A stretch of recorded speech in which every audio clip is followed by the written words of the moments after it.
welcome to Candid Advisor. I'm here to share with you some insights on various things in regards to life that I've been through that I can give you perspective on and hopefully guide you.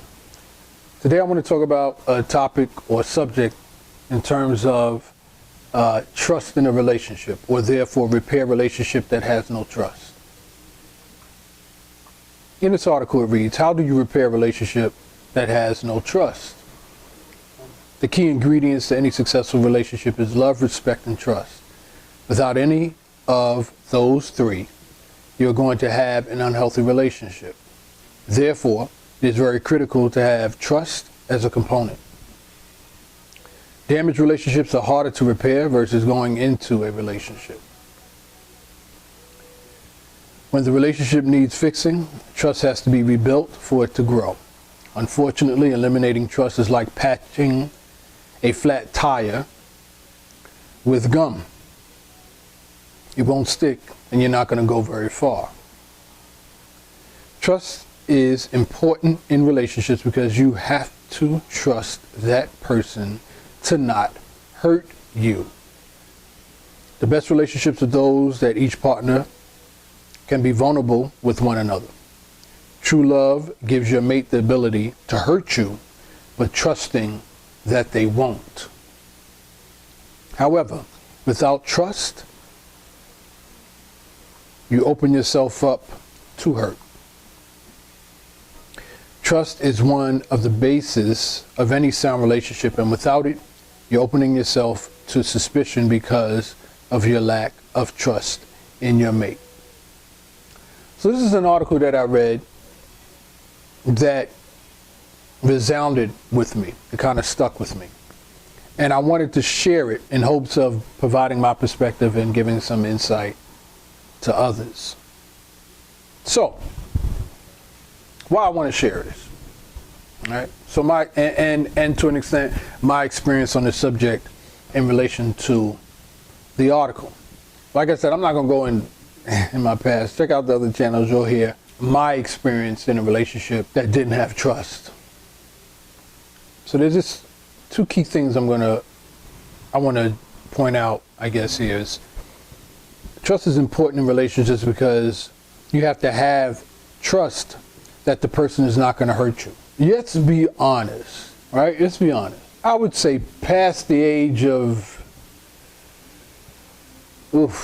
wow, I hate to admit this or have to acknowledge this, or hearing me say it is discouraging, but I would say probably after the first two relationships that you have growing up, you kind of don't, your trust has been broken in other people, right? To a large extent, in my role, in my position, and in my partnerships, business partnerships, where I deal and work with and mentor youth, particularly inner city youth, they're dating as young as, very young. I'll say that. They're dating very young. So, and which is why I guess parents emphasize take your time, don't rush into relationships, focus on your education. But yeah, you know, we've all been there. You know, we've all been young before. And, you know, puberty hits. We hit that puberty stage and we want to explore. All right. Part of that exploring is being in relationships. Unfortunately, though, for both boys and girls at that age, wanting to be, you know, the whole puppy love, wanting to be boyfriend and girlfriend, that whole thing. I don't think, well, first of all, it's not taught in schools, right? I don't know if educators feel it's an appropriate subject to be taught in schools. I think it is. I think life skills should be taught in school. I think we have another conversation on that at a later time. If you know you want to have that conversation, have it put in the comments. I'll do a topic on that. But what things are as it is, you have young people, and this is going back years and generations, entering into relationships not really thinking about it because they're young. I mean, right? You know, now at this age, as you get older, you think about relationships and the pain and the hurt and the dishonesty and distrust that you've been through. But that's dealing with an issue 5 steps already in. the issue starts at step one. And step one is this puberty stage when you're young that we don't think about at that age. So the point I'm trying to make in regards to trust is important in relationships because you have to have trust. You have to trust the person not to hurt you. I think in the puppy, if I can recall back to when I was young and from what I hear in conversations, I don't think that's given much thought, if thought at all, when entering into a relationship. I don't think we ever think that this person is going to deliberately hurt us. I don't think that we hope that the person won't cheat on us. I'm talking about that young age. It's new, it's exciting. If I can remember when I was young, breaking up, what was that? It just wasn't a concept. It wasn't I just knew what I wanted. And that's all I thought about. That's what I want. And I hope that she wanted it too. And when I say it, I mean a relationship. We liked each other. We thought each other were cute. You know, we get into a relationship and we thought that's pretty much what it was going to be, would be in a relationship. I don't think I ever gave, or I don't think young people, I don't think, you know, at that age or entering in a relationship, not now, I'm talking about at that age, that you ever think of the relationship ending, because then if you're focused on a relationship ending, then to a large extent there's no need to be in a relationship in the first place, right? Why am I going to enter into something that I know that's not going to last? Or that I'm preparing for the relationship to fail. You understand what I'm saying? So I think that's where the blind side comes in. As it relates to this first sentence, trust is important in relationships because you have to trust that the person will not hurt you, or is not to hurt you. And here's what happens in all relationships. Most, in fact, I've never heard of a relationship, and I'm sure it's possible, but I've never heard of a relationship starting in grammar school or at the age of puberty, whenever that is, 12, 13, 14, what have you, where two people met at that age and stayed together for a lifetime and stayed together well into their 70s. Never heard of that. I'm sure it's possible. I've heard of, you know, college love. You meet in college and you're married and you're together and you stay together.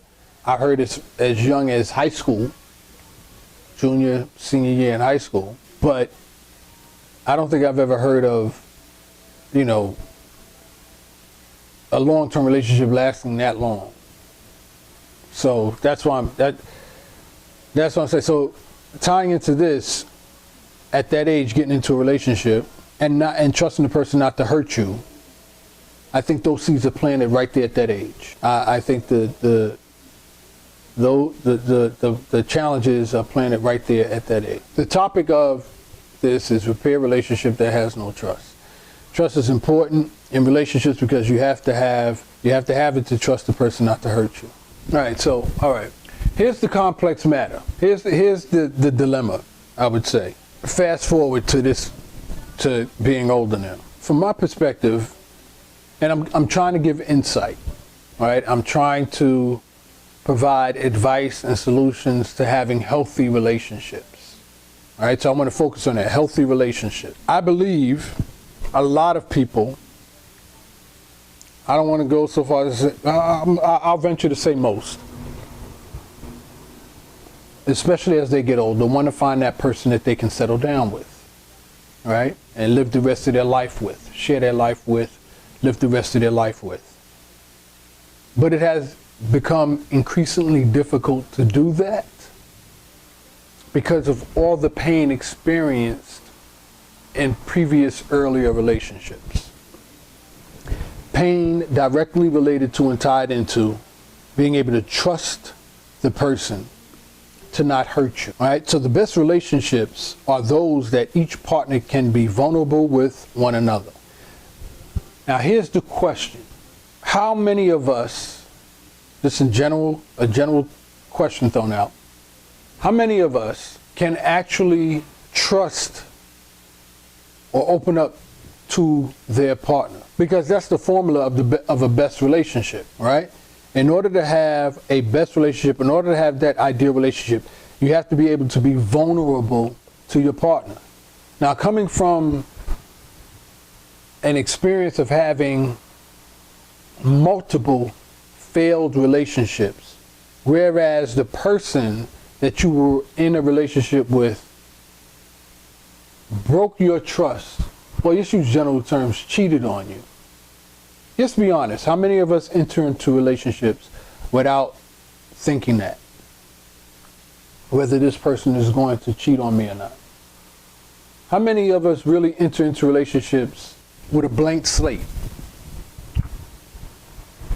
Just really think about that, right? So here we have the reality of so many failed relationships where in many cases they all have cheated or broke your trust in some capacity, because had they hadn't, you would still been with them today and you wouldn't be looking for a new relationship. Let's be honest, right? So we're talking about repair relationship that has no trust.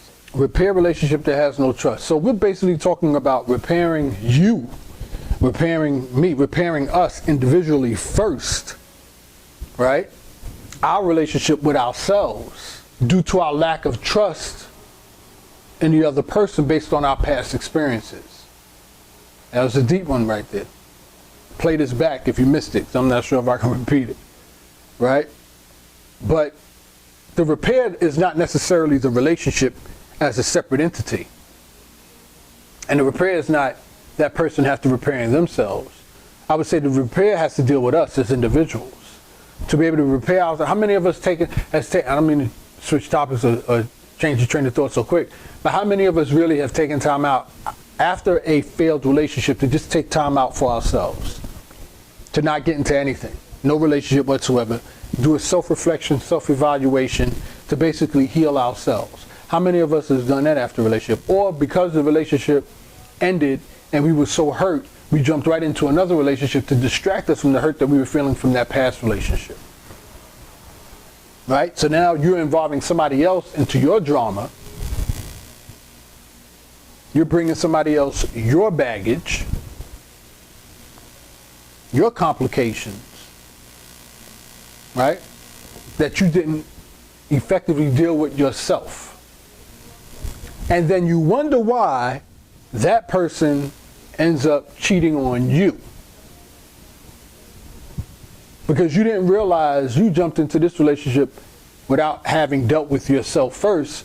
So you're bringing this stuff into that relationship that's affecting that partner, which is causing that partner to react the way they reacted, which manifested itself in the form of infidelity or cheating. How many of us really taking the time to really stop and self-evaluate and think about ourselves and our issues and work on ourselves before we enter into another relationship and give that other person our baggage that we've carried on from our past relationship? It's basically like a self-fulfilled prophecy. You're entering into this relationship with that baggage that includes distrust. That energy you're exchanging with your partner, which to some degree contributes to that partner's infidelity. I'll give you an example, personal example from what I've been through, right? Or it's a personal example that I've been through, but I'm sure a lot of us can relate. You're in a relationship with someone and the person constantly accuses you of cheating. They try and text you, they can't reach you. Not realizing they can't reach you because, and I know some people use this as an excuse, but it's not to negate the fact that sometimes it's legit, it's true. And I'll give a personal example to how it's true as well. Somebody, your partner tries to reach you and they can't reach you. Oh, there it is. The warning sign, red flag. He's cheating. No, maybe it was a case where your partner was in the train station in a tunnel, couldn't get it. The service itself, AT&T, Verizon, Sprint, what have you, had problems with their service. So they didn't get the text that you sent right then. You know how the delayed service work. You have to send a text out or what have you, and then it uploads and updates something along those lines, right? Things like that, right? But because the person didn't respond to your text right away, or you tried to call and it went to voicemail, same scenario in the tunnel, lack of service or problem with the service, there it is, the antennas go up, person's cheating. Yet the person wasn't. But that's baggage that you brought on and carried from your past relationship. Now, I get it as well. I get it. I understand. You learn from your past mistakes so that way you don't make the same mistakes in the future. So you try and analyze it, put it together, and all that good stuff, you know what I mean? Because you don't, you're not going to be stupid, right? You're not going to be naive. You're not ignorant. You're not going to jump in the relationship and the person is cheating on you. You just choose to ignore those warning signs, and it ends up in you the fool. I get it. I understand that. But how did you think? It's complex. It's complex. And okay, let's do it like this. I'll put it in terms like this. I am not suggesting that you go into a relationship naive. Right? You've gone through experience in the past for a reason, right? That's what life is about. It's about learning, granted.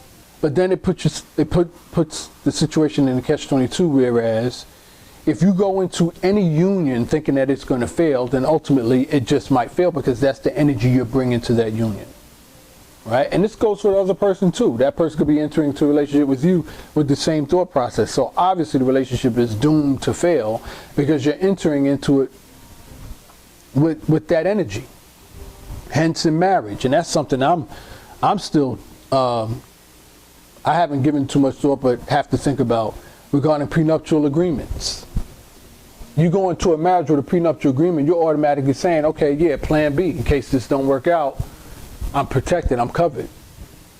And unfortunately, from a male's perspective, that's how it's been. But I also get a woman's perspective too. Whereas you're in a relationship, you give your time, your energy, your years of your life to this individual. You help this individual build or support that individual. And after you've done that, being faithful, for the most part, that was a little, yeah. But being faithful, this person cheats on you.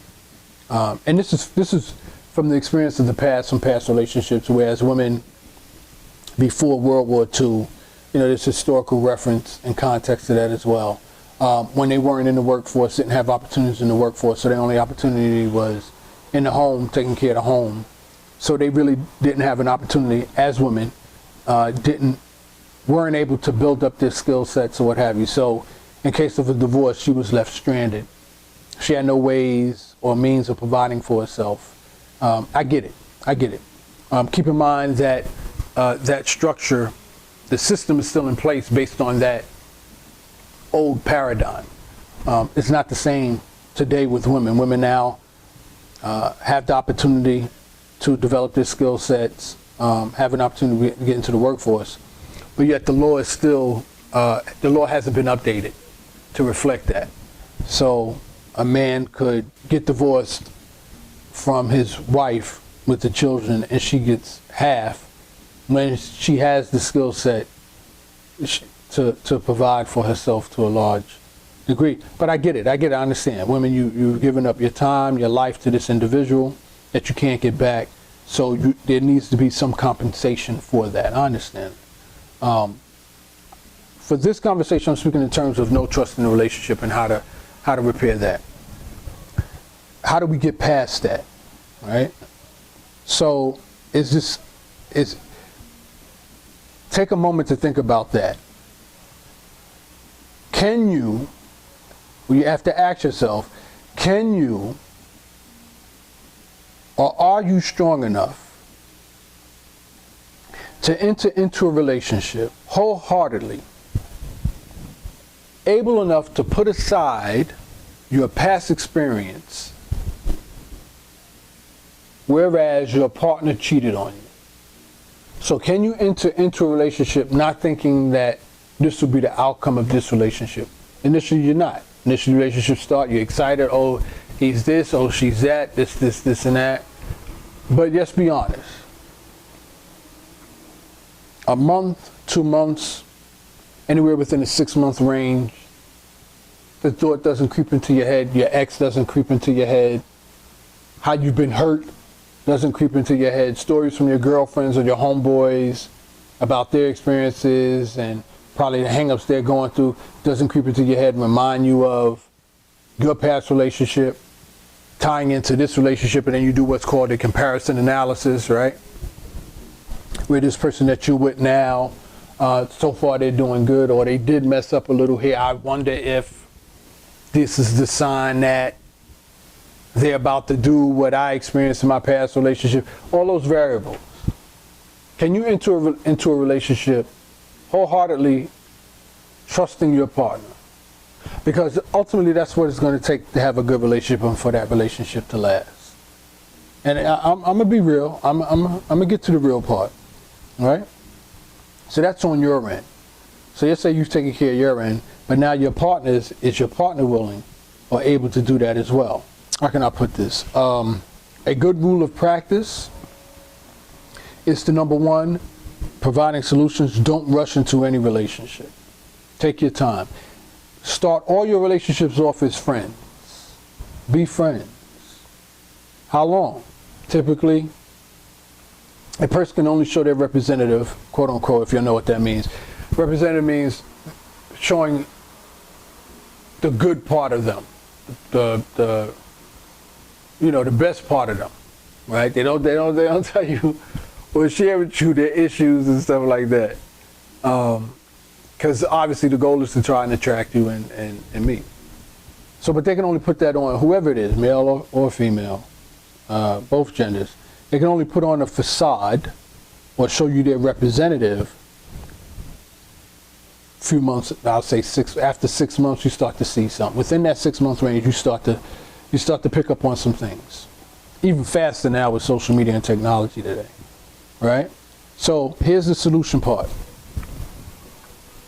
Right? Because it ties into all this stuff anyway. All right, so let me finish out. All right, so the best. I'm gonna get the solutions. I'm coming back to the solution. The best relationships are those that each partner can be vulnerable with one another. True love gives your mate the ability to hurt you, but trusting that they won't. However, without trust, you open yourself up to hurt. Right? Trust is one of the bases of any sound relationship, and without it, you are opening yourself up to suspicion because of your lack of trust in your mate. All right, so those are general. So here are the solutions. First, get to know, if you're with somebody, you find a person interesting, you find a person attractive, all that is good. But get to know them as friends first. In fact, now this is, I don't think this has been said before or done before, but just think about it. The way you've been going hasn't been working anyway, so why not try something new? Can't hurt. You're going to get the same outcome anyway, right? But at least if you try something new, there's a chance you might get a different outcome. So what I'm about to share, think along those lines with what I'm about to share right now. And it's not easy and it takes practice.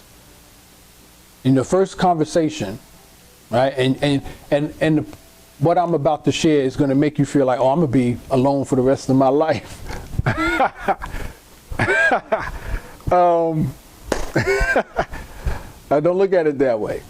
Don't look at it that way, because you never know, right? And what else you got to lose? You're going to be alone for the rest of your life anyway with failed relationships, right? Or consistently in failed relationships. And maybe that's what's been adapted by generations and societies today, right? They're just going to live their life from one failed relationship to the next. I get it. That's the reality. All right, so I guess this is for those who want good relationships and not failed relationships. So if you want good relationships and not failed relationships, then listen to what I'm about to say. If not, if you don't want good relationships, you're perfectly content with going from failed relationship to failed relationship to failed relationship, then, turn this video off now. Because obviously you don't want it. So, here it is. Start the relationship, if there's a person that you're interested in, you want to have a future with. So if there's a person that you want to have a future with, you want to be in a relationship with, that you're attracted to, this is where it becomes difficult, right? This first step is going to be very unfamiliar, but it'll lead to a good relationship. Not necessarily with that person, but this practice will effectively filter your dating pool, so to speak, and will lead to a more healthy, sound relationship, good relationship, okay? So here it is. First conversations, be upfront, be honest. I'm not saying dump everything out in one call, no. But be open and honest about everything. Whatever the topic is that you're talking about and going with your flow, be open, be honest. For both genders, that's a challenge. So I've done this. So this is why I'm sharing this with you, because I've done it. Just be open and honest. first conversation, and for women it's going to come off as probably negative, but you own your truth, right? Own your truth. So for me, in my relationship, I started off right off that, listen, I'm not for the games. I'm not looking for any serious relationship. I'm just looking to, meet people, hold a conversation with, share ideas, whatever the case would be. But that's it. That's it. Put it out there like that. Now, you can express yourself in various ways. This is just the example that I gave. So start off there. All right, talk about anything and everything according to the flow, what have you. But be honest. Now, in subsequent conversations, what will ultimately end up coming out is, the question will come up, and it's hypocritical. I admit, it's hypocritical. And the point I'm trying is your body count, as they call it, right? So when the question comes up, if a guy will ever ask a girl this, how many men have you slept with? Right, a man could say 20 plus, body count 20 plus. But if a woman says body count 20 plus, then all of a sudden he looks at her differently, right? And it's because of the way we've been programmed, indoctrinated, and trained. It's just what it is. A man wants his wife or who he's going to settle down with to be pristine, saintly and all that. I get it. But there's two problems with that. And the problem with that is, why is there a double standard with that? So you tell her your body count is 20, and women expect that, right? It goes with the flow. So brothers, men, I want to ask you a question. If she tells you her body count is 20, and then you tend to look at her differently, right? And I get it. Wow, man, damn, 20? I mean, 20 people been up in that? Oh, I go out with you, you might run across somebody who's been up in you. I ain't trying to hear that. Nah, that affects my ego. That affects my manhood. Get out of here with that. Nah, son. Flip it. How do you think she feels if your body count is 20? She's walking down the block, and some women, you're running across, you been in her. How is she supposed to feel? Just stop for a minute and think about that, right? So that needs to be, that's a conversation that needs to be had in society in general regarding that. All right. The fact of the matter is, the reality of it is, and women may not want to admit this, but, and there's different, women is more emotional. I get it, right? You don't just have sex just to have sex. You have to be emotionally invested in a person, as opposed to a man, he could just have sex. I get all those dynamics. I get it. I get the variables. But let's just deal with the basics in this one right here. All right? The reality of it is, women have slept with as many men as men have slept with women. It's just what it is.